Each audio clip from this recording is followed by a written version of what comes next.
The new winter issue of Angler's Journal is our 20th, a special one in that it marks our 5th anniversary. Hi, I'm Bill Sisson, the editor of Angler's Journal, and it's been a real pleasure to have had you as readers and viewers for these last 5 years. The winter issue is a special one. We commissioned 6 writers to tell their stories of fishing and traveling in Patagonia. This 14-page feature takes you to places in Chile and Argentina that are well off the beaten path, where you'll meet colorful characters and plenty of big rainbows and browns. We've also built this issue around a series of strong stories and photos on fishing for permit, sailfish, yellowfin tuna, steelhead stripers, and more, including an evening spent on the ice fishing for smelt. Now that was a lot of fun.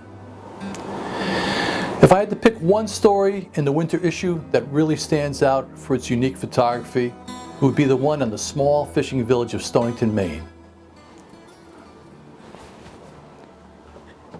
which was shot by local fisherman Jeff Dworsky during a 4-year period starting in 1989.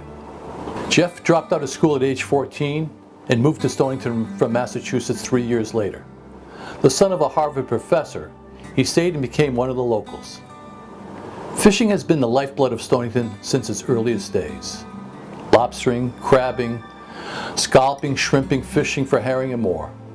Jeff says he started taking photos in the late 1980s because he sensed that the town and a way of life were about to change, due in part to an influx of wealthy summer people who were buying up the waterfront property. "I saw the Stonington I loved disappearing," he told us. You don't have to look hard at Jeff's photos to see the bone-weary tiredness of long days in the water. A fisherman holds his head in his hands. Another looks off vacantly, almost asleep on his feet. Because Jeff was part of the community and had gained its trust, he was able to point his Leica camera at townspeople and watermen and not have them flinch or look away.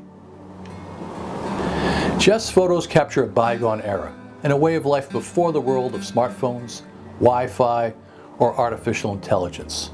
One where you fished on your wits, skills, and experience, with a thin safety net or none at all. You learn to read the water, work the tides, develop a weather eye. The analog world, Jeff called it.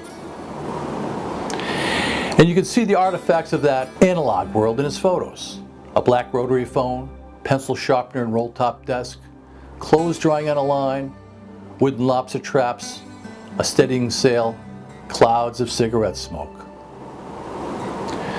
There once were scores of fishing villages and towns like Stonington along our coast, from Maine to Florida to Alaska. Fewer today. This was a tight-knit world where community wasn't a buzzword or platitude, but the very fabric of life. I'm Bill Sisson for Angler's Journal, and thank you for joining me.